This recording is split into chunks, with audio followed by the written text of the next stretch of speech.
Chapter 10. I spend the rest of the day thinking about what Michael had said in front of C16. Later on I go back to have a look myself, but he was right. There's nothing. I guess getting locked in an IT room kind of shook me up. I don't tell Becky about any of the Solitaire stuff.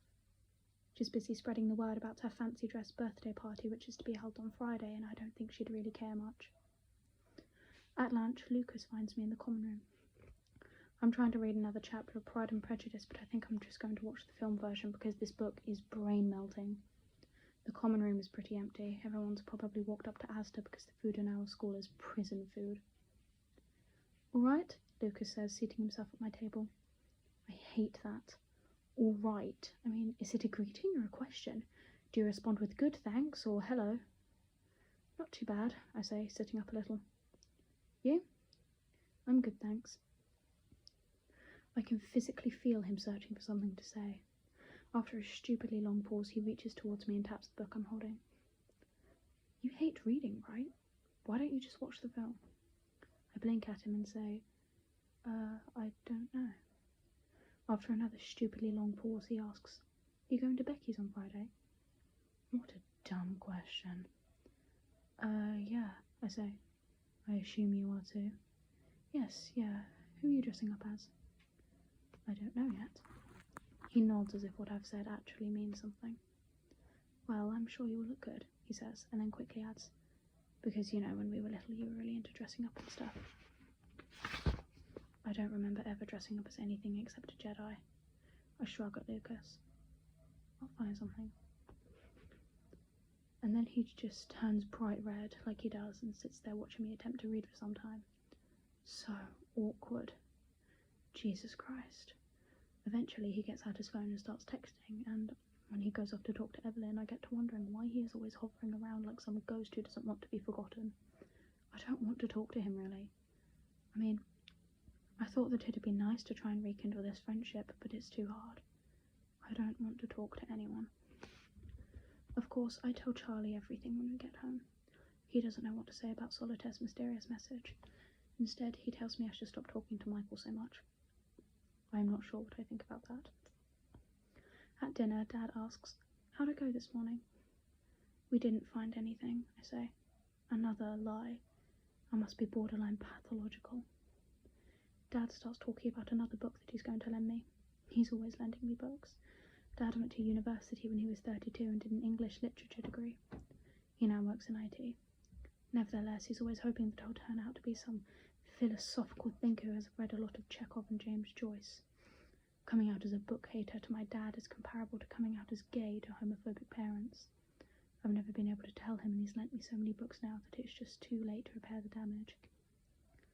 Anyway, this time it's Metamorphosis by Franz Kafka. I nod and smile and try to sound a little interested, but it probably isn't at all convincing. Charlie quickly changes the subject by telling us about some film he and Nick watched at the weekend, and Education, which from Charlie's description sounds like a total mockery and patronisation of teenage girls worldwide.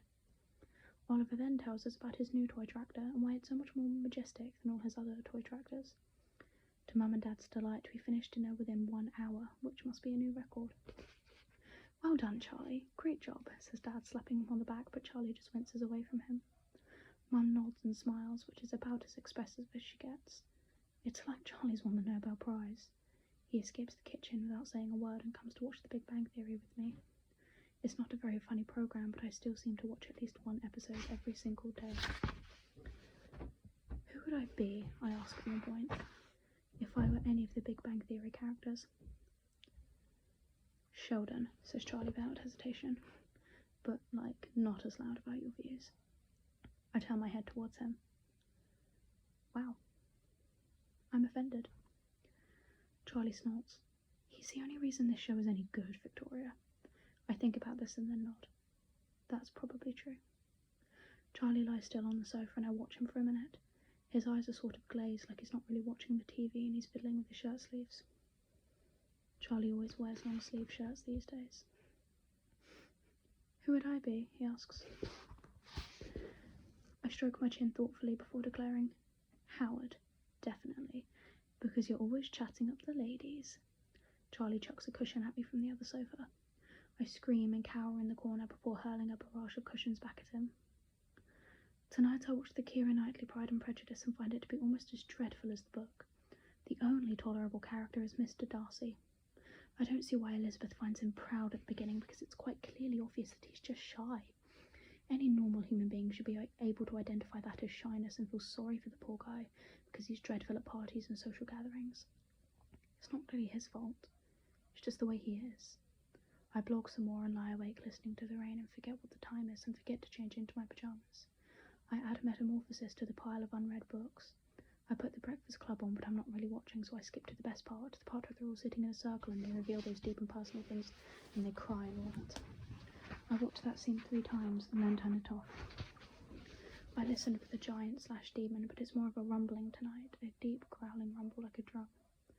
In the swirly wallpaper of my room, stooped yellow figures creep back and forth until I'm hypnotised. In my bed, someone has placed an enormous glass cage on top of me and the air is slowly stewing sour.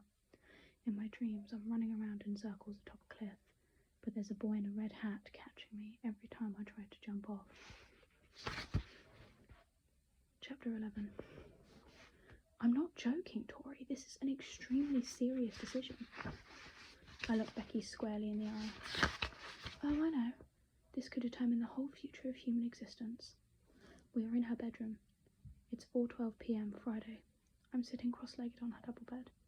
Everything in here is pink and black, and if this room were a person, it would be a Kardashian on a moderate income. There's a poster of Edward Cullen and Bella Swan on the wall. Every time I see it, I want to put it through a shredder.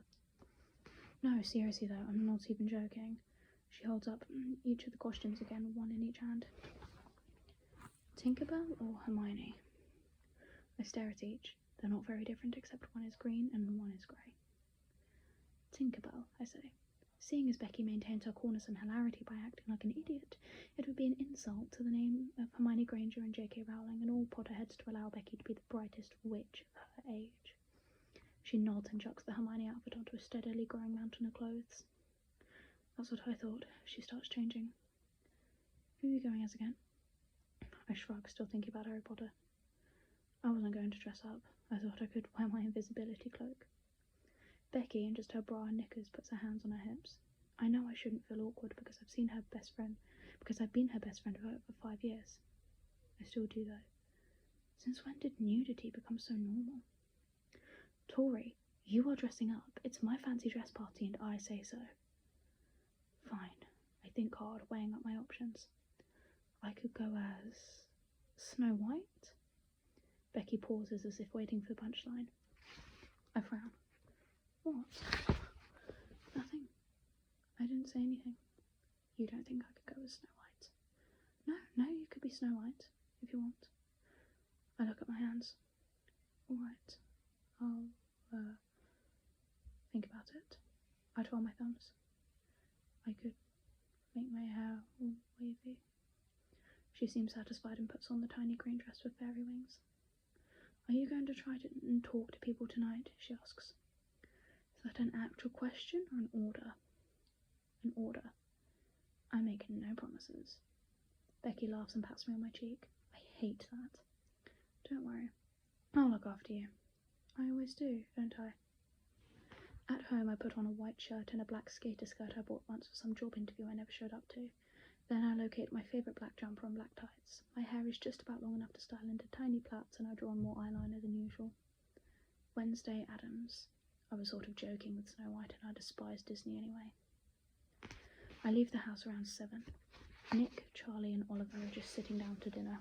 Mum and Dad are going to see a play and then staying in a hotel overnight. To be honest, it was Charlie and I who insisted that they stay overnight rather than make the 2-hour drive home.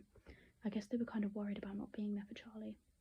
I almost decided to stay home and not go to Becky's party, but Charlie assured everyone that he would be fine, which I'm sure he will because Nick's staying around this evening. And I'm not even going to be out for very long. It's a dark party. The lights are dimmed and teenagers are spilling out of the house. I pass the smokers and the social smokers who gather in rings outside. Smoking is so pointless. The only reason I can think of for smoking is if you want to die. I don't know.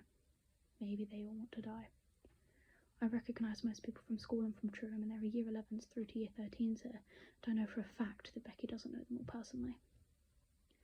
A selection of our lot is squeezed into the conservatory, along with a few other people that I don't know. Evelyn, scrunched into the corner of a sofa, spots me first. "Tori!" she waves, so I wander over. Eyeing me thoughtfully, she says, "Who are you?" "Wednesday Addams," I say. "Who? Have you seen the Addams family?" "No." I shuffle my feet. "Oh." Her own outfit is rather spectacular. Straightened hair put up in a classy bun, insect sunglasses and a 50s dress. "You're Audrey Hepburn." Evelyn throws her arms into the air. "Thank you! Someone at this party has some bloody culture!" Lucas is here too, sitting next to a girl and the boy who are basically merged into one being. He's wearing a beret and a rolled-sleeve stripy t-shirt with these skin-tight, ankle-length black jeans, and he has an actual string of garlic bulbs hung around his neck. Somehow he looks both very fashionable and very ridiculous. He waves shyly at me with his big hand. "Tori, bonjour." I wave back and then practically run away. First, I go to the kitchen. There are a lot of Year 11s in here, mostly girls dressed as a variety of promiscuous Disney princesses, and 3 boys dressed as Superman. They're chatting excitedly about Solitaire's pranks, apparently finding them hilarious. One girl even claims she took part in them. Everyone seems to be talking about the Solitaire meetup blog post, the one that Michael and I found after he broke me out of that IT classroom. Apparently the entire town is planning to attend. I find myself standing next to a lonely-looking girl, possibly a Year 11, but I'm not too sure, who is dressed as a very accurate David Tennant's Doctor Who. I immediately feel a kind of connection with her because she looks so alone. She looks at me, and as it's too late to pretend I haven't been staring, I say, "Your costume is, really good." "Thank you," she says, and I nod and walk off. Ignoring the beers and WKDs and Bacardi breezes, I raid Becky's fridge for some diet lemonade. With my plastic cup in hand, I amble into the garden. It's a truly magnificent garden, slightly sloped with a pond at the bottom and closed by clusters of bare willow trees. Groups are huddled all over the wooden decking in the grass, even though it's about 0 degrees Celsius. Somehow Becky has got her hands on an actual floodlight. It's as bright as the sun, and the groups of teenagers spill swaying shadows over the grass. I spot Becky/Tinkerbell with a different group of Year 12s. I go up to her. "Hey," I say, sliding into the circle. "Tori!" She's got a bottle of Bailey's Irish cream in her hand with one of those curly plastic straws in it. "Dude, guess what? I've got something so amazing to tell you. It's just so amazing. You're going to die. It's so amazing. You are going to die." I smile at her even though she's shaking me by the shoulders and spilling Bailey's on me. "You are going to die." Yes, I'm going to die. You know Ben Hope?" Yes, I know Ben Hope, and I also know exactly what she's about to say. "Ben Hope asked me out," she splutters. "Oh," I say. "My God." "I know. I, did not expect a thing. We were chatting earlier and he admitted he liked me. Oh my God, he was so cute and awkward." And there she talks for quite a while about Ben Hope while sipping on her Baileys, and I'm smiling and nodding and definitely feeling really pleased for her. After a while, Becky starts repeating the whole story to some girl dressed as Minnie Mouse, and I feel myself getting a bit bored, so I check my blog on my phone. There's a little 1 symbol signifying I have a message. Anonymous. Thought for the day. Why do cars always part for ambulances? I read the message several times. It could be from anyone, I guess, though no one I know in real life knows about my blog. Stupid anons. Why do cars always part for ambulances? Because the world is not filled with arseholes. That's why. Because the world is not filled with arseholes. As soon as I make that deduction, Lucas finds me. He's a little bit pissed. "I can't work out who you are," he says, always so embarrassed. "I'm Wednesday Addams." "Ah, so cute. He nods knowingly, but I can tell that he has no idea who Wednesday Addams is. I look past him out into the floodlit garden. All the people are just blurred to darkness. I feel a bit sick, and this diet lemonade is giving me a nasty taste in my mouth. I want to go and pour it down the sink, but I think I'll feel even more lost if I don't have something to hold on to. "Tori?" I look at him. The garlic was a bad move. It doesn't smell great. "I asked if you were all right. You look like you're having a midlife crisis." "It's not a midlife crisis. It's just a life crisis." "Pardon? I can't hear you." "I'm fine. Just bored." He smiles at me like I'm joking, but I'm not joking. all parties are boring. You can go and talk to other people, you know, I say. I really don't have anything interesting to say. You always have interesting things to say, he says. You just don't say them. I lie and say I need another drink even though my cup is more than half full and I feel really sick. I get out of the garden. I'm out of breath and so angry for no reason. I barge through the crowds of stupid, drunk teenagers and lock myself in the downstairs bathroom. Someone's been sick in here, I can smell it. I look at myself in the mirror. My eyeliner is smudged, so I sort it out. Then I tear up and ruin it again and try not to start crying. I wash my hands 3 times and take the plants out of my hair because they look idiotic. Someone's banging on the door of the bathroom. I've been in here for ages, just staring at myself in the mirror, watching my eyes tear up and dry and tear up and dry. I open the door ready to punch them in the face and find myself directly opposite Michael goddamn Holden. Oh, thank Christ! He races inside and, without bothering to let me leave or shut the door, he lifts the toilet seat and starts to pee. Thank Christ, I thought I was going to have to piss in the flower bed for Christ's sake. Alright, just pee with a lady present, I say. He waves his hand casually. I get out of there. As I exit through the front door, Michael catches me up. He's dressed as Sherlock Holmes. Even the hat. Where are you going? He asks. I shrug. It's too hot in there. It's too cold out here. Since when did you acquire a body temperature? Will you ever be able to talk to me without making a sarcastic comment? I turn and start walking further away, but he's still in pursuit. Why are you following me? Because I don't know anyone else here. Don't you have any year 13 friends? I stop on the pavement outside Becky's drive. I think I'm going home, I say. Why? He asks. Becky's your friend. It's her birthday. She won't mind, I say. She won't notice. What are you going to do at home? He asks. Blog, sleep, blog. Nothing. Why don't we crash in a room upstairs and watch a film? Coming from any other person's mouth, it would sound like he's asking me to go into a room and have sex with him, but because it's Michael who says this, I know that he's being completely serious. I notice that the diet lemonade in my cup has gone. I can't remember when I drank it. I want to go home, but I don't know. But I don't because I know I won't sleep. I'll just lie there in my room. Michael's hat looks really stupid.